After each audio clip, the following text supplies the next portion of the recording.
Righty dokey, so I thought I'd just quickly show you the room now is finished before I show you wallpapering. So this is the room I've just decorated, looking very nice. Furniture all put back. Yeah, it's come up really well, hasn't it? That's nice. That's really nice. Love this colour. But I thought I'd do a little video basically showing exactly how, because also fully decorated in here as well, to wallpaper, what you need to do. So this video is going to be no good for you if you're wallpapering a whole room and you need to get around reveals and stuff like this. This is just literally a feature wall, so there's no windows on it, there's nothing else. It's a very straightforward wall. We've got two sockets, one down this end, one down that end, and that's basically it. So we are using client's chosen choice fresco brick effect, which is brilliant. So if you look at the side of the packaging, you'll see this is also, because it's like a brick effect, it will have a pattern, which means it will repeat pattern. So it'll either repeat straight on or it'll be an offset pattern. If you look here, I don't know if you can just see that, just there, it says that the pattern will repeat at every 32 centimeters. So basically it's an offset pattern. So that's kind of important to take note of. So you don't just like get your wallpaper, put it up there, drop it down, measure it, cut it, and then repeat that same one over and over. It won't work because you'll be too short or too low, because if it's 32 centimeters, that's going to be that far down the wall. You don't want to do that. But first, let me flick you around. So first things first, what you're going to need, you're going to need a bucket for your wallpaper paste and a wallpaper paste brush or a 3-inch brush, whatever you've got, as long as it's clean, you're good to go. You're going to need yourself a pair of scissors, retractable blade, another bucket of warm water and a sponge, and something to flatten out the wallpaper once you put it on the wall. Also, you're going to need a blade or something like this to put up against the edges, which is what we use to slide the knife down to get the cuts. That isn't the one I'm going to use, that's still in the van, I'll grab that in a minute. But first off, preparation. You're going to make sure that your wall is filled up where it needs to be, that all the lumps and bumps are off of it. You know, you do the same prep work you would to this if you're going to paint it. Makes no difference. You want to make sure that all the imperfections are done. It's completely sort of dust free and ready to rock and roll. Okay? Take one of your rolls, put it on the edge, up against that wall, and you're going to do a mark. But you don't want to mark at the end of the wallpaper because you want to kind of come around that corner just a little bit. So I'm going to send it back about 2 inches. And then what I'll do is I'll run through and just mark where that's going to fall. All I'm looking for is to make sure that I don't end up with a stupid silly little doggy bit down the end, okay? So I just walk this through, mark it off as I go.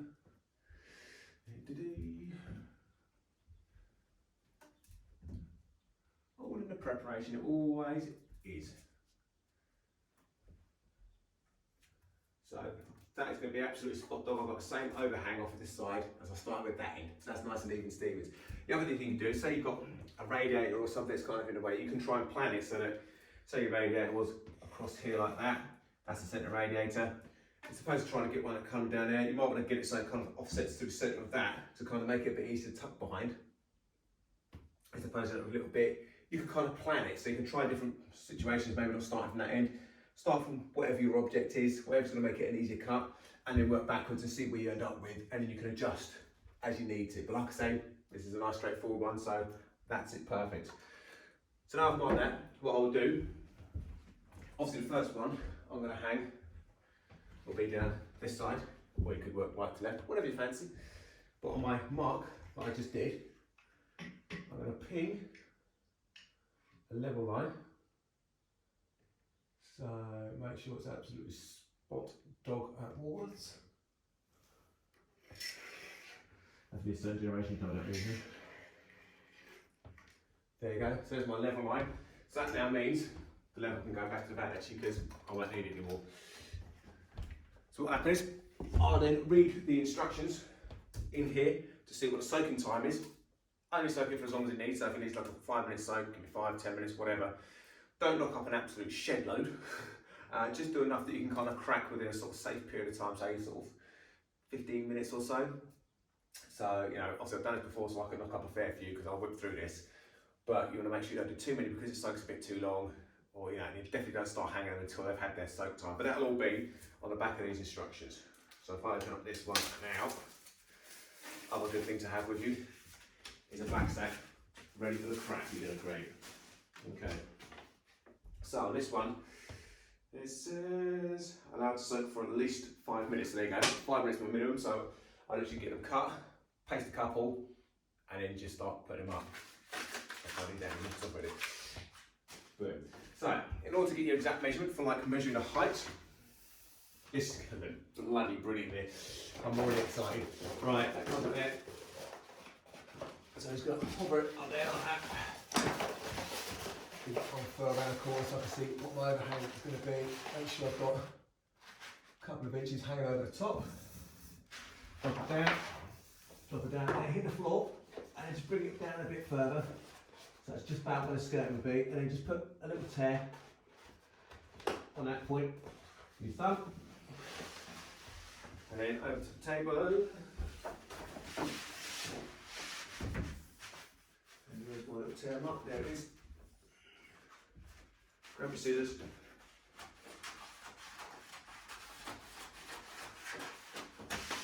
And that is that one done, okay? Now, don't get cocky, like I said, and go and reproduce that exact cut. You kind of can.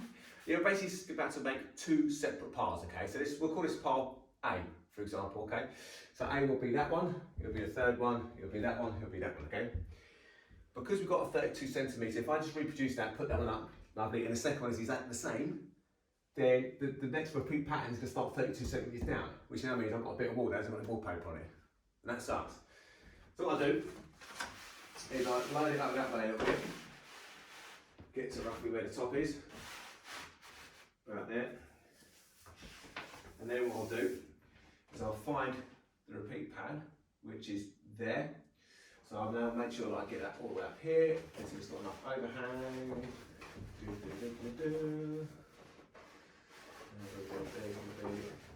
There, and that is it. Okay, so now that's my overhang, so I can now put that on level with that one.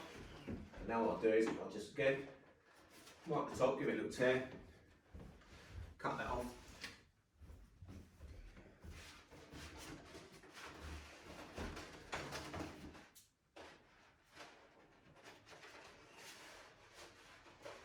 Underneath it as well.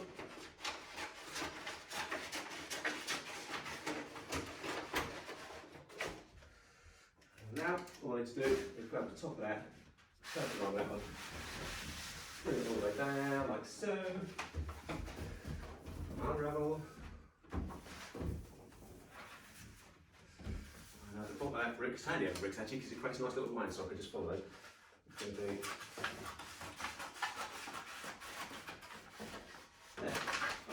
there you go. That now means, you see what I mean? I've got two separate parts now. So A and B. So what I'll do is I will create all the cuts. Ready? Put your separate parts. Then as I'm pasting, I'll just grab one from one from the other, and kind of do it like that. So that gives you a rough idea. So I'm going to get set up, get my level away, get my blade ready for cutting, and I'll be back. Right, so I've got my bits and pieces. So what I've done is I've cut number one. So what I've also done is level lines there, I've put number one in between that mark. So where I've got my marks and wallpaper, so I've done 1, 2, 1, 2, 1, 2, 1, 2, 1. So I've repeated number one, that first one I've done. I've just reproduced that 4 more times. That's given me 5 drops of that. So they're all here. Now this is a good one, because people say, how do you stop it from rolling up? It's such a pain in the bum. So all you got to do, let me get the camera angle slightly more advantageous, like that. So flip it around, so now look at this side, look, it rolls. Ah, God, what a pain in the ass. What you've got to do is grab it like this, turn it on itself, roll out a couple of times, and just give it a little bit of a crush in both directions, and that side won't roll anymore. And you're not creasing the paper, it's not going to be damaged. Once it's pasted, that comes out immediately. It's no problem at all. We've been doing it for 26 years, so you can trust me now. Roll it out like that, like I say, so give it a flatten in that direction, then give it a flatten on the other 90. You're not crushing it, you're not get it, just a gentle one, yeah? There, so I paste it, marry it. What I also do, this is the top of my paper, also handy if you keep it all in the correct orientation. And I'll just put number 1 at the top of all 5 sheets. Okay, so I now know these are all reproduced, and where my number is, I know that that's the top of the paper as well. you're welcome. Okay, so that is that. So what I'll do now is get number one out of the way a minute. Chuck him down there, as is move on. And then number two is under it. Oh, there we go.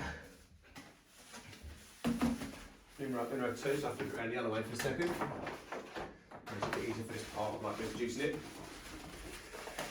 Like I say, drag it down, get it back there. Grab your fresh roll, should just get another one person, I think. Line it up so that's going to be. So there's my pattern there. Get a cut across the top.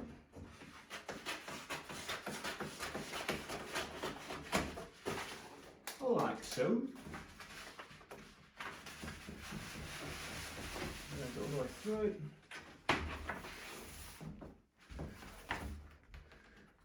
Get it down to the bottom.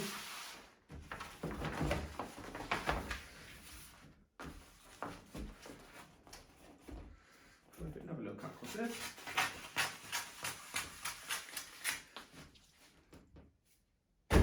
Done. So I'll now produce how many of those I want. 1, 2, 3, 4. Now for 2 of those, I might have 2 at the top, and that's for 2 piles. Right, so that's me creating pile number 2. So underneath the table, I have pile 1 and pile 2. Actually, they're not very much. So this is for me, it's pile 2, that's pile 1. Fine. I'm going to paste up 4 to start off with. So what I've got is starting with like 1 at the bottom, 2. So I'll grab another one from pile number 1. Another pile number 2. Down here. Like that. 1, 2, 3, 4, 5. Yeah, no, I'll do another one. I could do 5. Because it's alright for me, because I'll be quite good at this. And also you want to make sure you start with the first one. That's going to be in that corner, so that's perfect. So there you go. 5 sheets. So what we're going to do now is get them all relatively level with each other. They're not all going to be perfect because it's kind of got a rough cut, you know what I mean? Something slightly bigger than ours.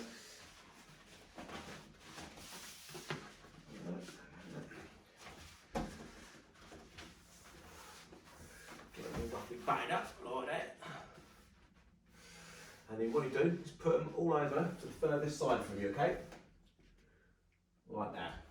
Because what you do when you're pasting, you're going to paste, obviously the top one first, but I'll just drag it forward here, like so.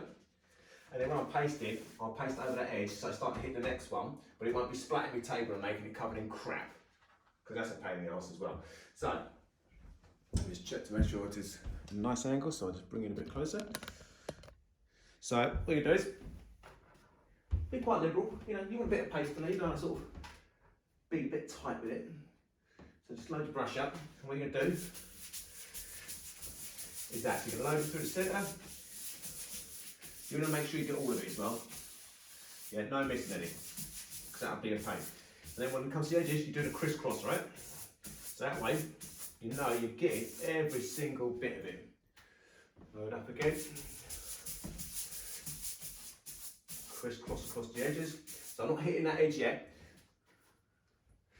I literally just get up there. Nice. And you can get like these packs. I've brought this pack this morning, like a wallpapering, or they just call it papering kit from Screwfix. I haven't done it for a little while. I chucked my kit out ages ago, so I just picked that up. So it cost like £7, dirt cheap. And the paste tables only a tenner as well. So bargains. Even if you don't do just the one wall, it's cheap enough to do, even buy the materials and the bits and pieces. Right, once you've got that edge and you're happy with it, then you just crisscross that way. And by going against the grain like that, you know what I mean? If I was pasting it that way, I'm putting paste on the wrong side of my paper, and I don't want that. You definitely don't want that. So there you go, crisscross it, making sure you've got every single bit of paper here, okay? That's beautiful. Now what you've got to do is grab this end, put it over, sort of halfway-ish, like that. Make sure your edges are roughly in line. And then you're just going to bring it down to where you need it, so you can slightly paste on the end, like that. And then you're going to paste the last bit. rocket science, it really is massively difficult, this. It's not that difficult. I hope it's helps a few people. Now, accent walls are brilliant, you know, with regards to, like, I generally prefer to paint accent walls. I try to talk clients into it, but sometimes you can't beat a good wallpaper. If you go for this sort of pattern, very, very nice. And one accent wall, I don't mind doing one more every now and then. My argument against wallpaper is if it's an area where you're going to kind of use it a lot, and you nip it, hit it, whatever, whack it, and you tear it, you're buggered. You can't touch it up, you can't fill it, you can't do nothing with it. So that's one downside. There you go, that's now done. All I do now is fold that up to that edge like that. Make sure it's nice. Boom. Now stick that on the floor. Over by you. Keep an eye on that for a minute, will you? So, what I'm going to do is, I'm going to run through, do all 5, and I'll show you what I'll do after that. Right, that's all we've done now, except for the last one, because all you smart people are going, yeah, but hang on, this whole like dragging it down thingy, then how do I not get it all over the table now? It's a good question. It's a good question I'll answer. So, carry on as normal. So just go up near the edge, but not over it, don't you do it. Don't be that guy, or girl. Little crisscross, going through. Like I say, don't put too little on. You want it to stick to the wall. But not so much that it's actually oozing out. Crisscrossy, crisscrossy. Also worth mentioning, don't do it near stuff. Like furniture's got varnish on it, because when you're doing this, if you're splatting it everywhere and it hits varnish, it'll destroy it. It doesn't like varnish at all. It's a great varnish stripper and will stain it. So once you've kind of done your edges there, all you've got to then do is drag this edge up to there. You thought it was too complicated, didn't you? You thought he's got some sort of specialist thing. I have, it's knowledge. And put that across there like that. Doing the old crisscross. Lovely. Quick fold to around about centre, give or take. Put it down to the bottom edge again. I'll say in the top edge, but not actually going over it. And when it comes to your paste, I generally use Solvite. It's just because that's what I've always used, really, for no particular reason. You had the best adverts back in the day with people being glued to like wooden boards hanging over swimming pools and shark-infested waters. If you remember that, quality. So yeah, it's just what I've always used. But yeah, there's loads of companies that do good stuff. And then up across here, like that. That edge like so. And that is it. All 5 are now pasted and ready to go. So now what I'm going to do is take my lovely warm water, that's not so hot, and just make sure where it has like got paste on the edges, get rid of that now. Always keep your equipment nice and clean with papery. So get rid of that, nice. Make sure you get around that edge. Give it a nice little wipe off, like so. And then what I'm going to do is I'm going to pick up my part as it is, yeah? So the last one I've done is on the top. That's the top one, last one I just did. Now I'm going to lay down the opposite way, okay? The reason I'm doing that is because that is now the first one that I pasted, so that has now been soaking for 5 minutes, so now I can crack on and stick it on the wall. And that way, the next one after it's the second one, third one, fourth one, so by the time I get to the 5th, it's been soaking for well more than 5 minutes, and we are good to go. So I'm going to have that's sometimes a good way to time things is to have a nice cup of tea. The paper's done. So I'll flip it around and I'll show you how to do this bit. Right. So, we've got the first one. What I've done is I've just loosened off that socket down there. I shall explain why in a minute. So I'm going to let that go down like that. And I'm going to basically just get it. So in my case I want the first row of bricks because I've got mortar line, so I'm going to use that because it looks a bit neater, a bit more finished. I've got my level line, which I penciled earlier. So I'm just going to make sure that I kind of loosely get my edge following that lovely, lovely level line all the way through. Okay, so just do that by hand for a second.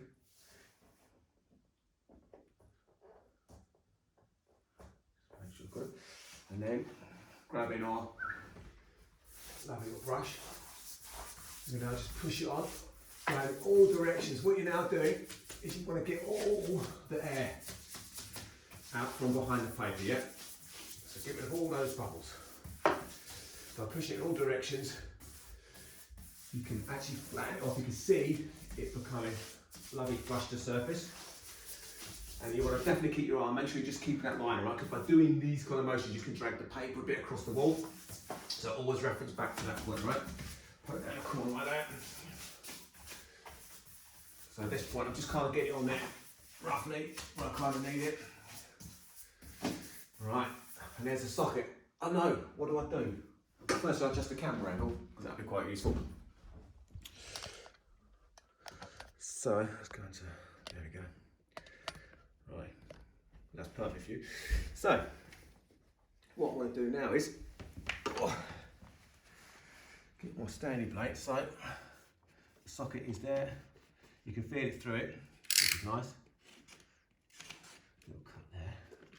Grab my scissors, which are left over here. Don't push on me to the first cut. You don't want to mark the socket, but just kind of lets me in so I can feel where the corner is. So I'm just going to cut up that angle. Same over here.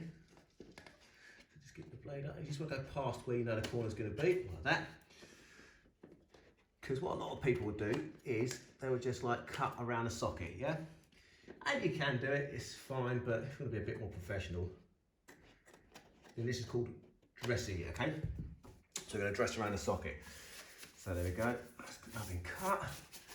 Now the paper can be moulded around the socket, beautifully, like that. That gives me a rough idea where everything is. So what I'm going to do now is, I'm just going to go through it and chop, not level where the side of the socket's going to be, but so I'll actually get a bit of paper put behind it, okay? I don't know why I'm looking at the camera, you can't see my face. So you can see that, I'm not cutting it flush to the back, it's just there. And look at that now. Now I'll just poke straight in there. Give me a second. And that's what we call dressing it, okay? So that's now dressed behind. Any doubts, if you don't know what you're doing, don't forget, always turn the power off first, okay? I'm fine, I know what I'm doing, I've done it a million times, so I don't have to power off. But if in any doubt, just turn the mains off, and that's you perfectly safe. So there you go, so now just poke that behind there, like that. People see sockets and they get scared. And there's nothing to be scared about. Make sure that bit under there goes in. And that's it, look. And now you'll never know. Well, you will, because you saw it. So what I'll do now is go back to wide.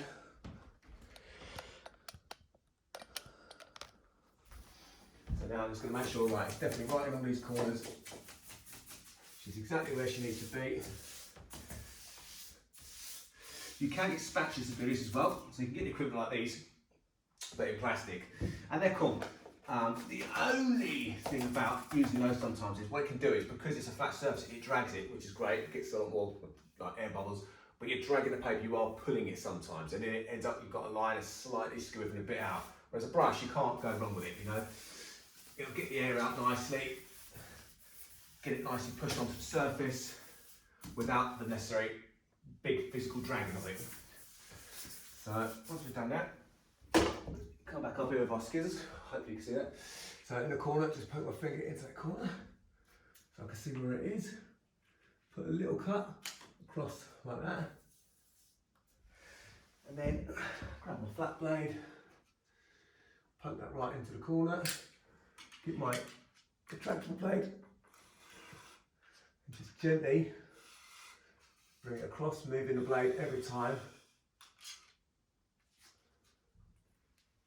That's magic, isn't it?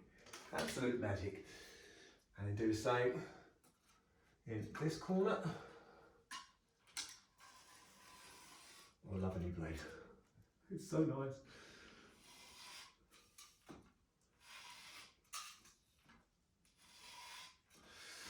All the way down. Oh, the back of my blade is now falling off. That's not working this way.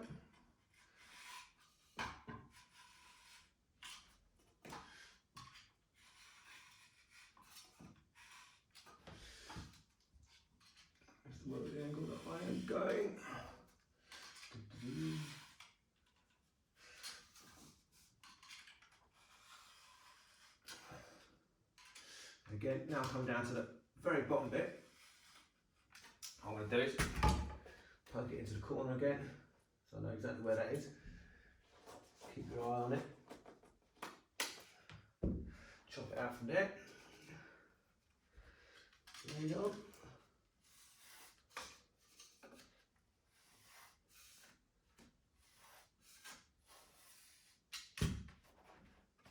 Like this.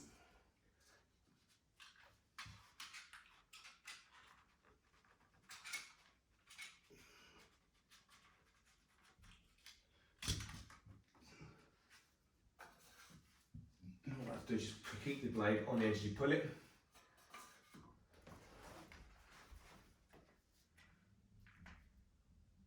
A little bit there didn't get done, so just put the blade down there.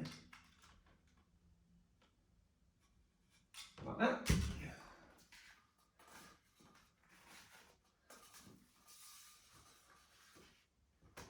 Done. Now when you get like little bits like that where she's torn it, run your finger in the opposite direction. Done and dusted. And now, just make sure all those edges are nicely smoothed out. Pokes into the corner, like that. Again at the top. Nicely smoothed down. That is it. And just simply do up your socket again. Sometimes finding the hole could be fun. Yes. All like that.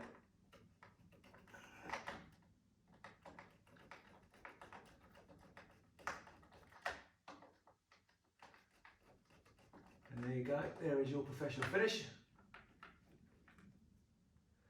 All dressed behind, all absolutely lovely. And then the other thing I will do now is grab my sponge, just wipe across all these edges. Like I say, warm water, because what that does is, warm water, it destroys the paste. Not hot, I don't need nuclear, but just like that. Give it a little wipe over, and then just down the adjacent wall as well, where the paper's like hit when it's coming around the corner. And that's it, you're done. You whip it around there, sorted. The next one, even easy, just lines up now. Stick it on, same as a brush, hook at the top, cut the bottom, and just run your legs. It's that easy. There's nothing new to show because that's the hardest one. Got one in the corner, and that's it. But hopefully, that helps you out. What I will say as well, when you get the next one on, you just want to butt it so it's just tight to this one, okay? Don't allow it to overlap, don't have a gap. Just make sure it's beautiful as you can get it. And as you've done, I know, it's brilliant, isn't it? I'll show you the finish in a minute if you want to see it finished. I think you probably do. Let me just come in.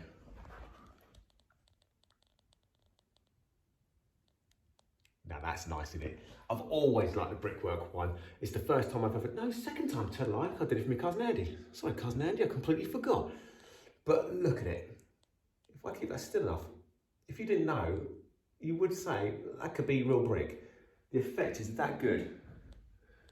And to put this around like a nice bit of furniture, it just looks amazing. So the client will probably have a desk here. So when doing video calls and stuff, you've got that literally as the background behind you. It's beautiful, I love it. And like I just showed you, it's not difficult to do. It gets more difficult if you're going to put wallpaper in around like windows and stuff, because you have to sort of paper around the reveal and you have to kind of know what you're doing. But that should give you a good idea on how to do like a feature wall and how to have kind of basic things like sockets. So I hope you liked this video. If you did, don't forget to like, subscribe and hit the bell icon. And until then, I'll be back on the next job. See you later.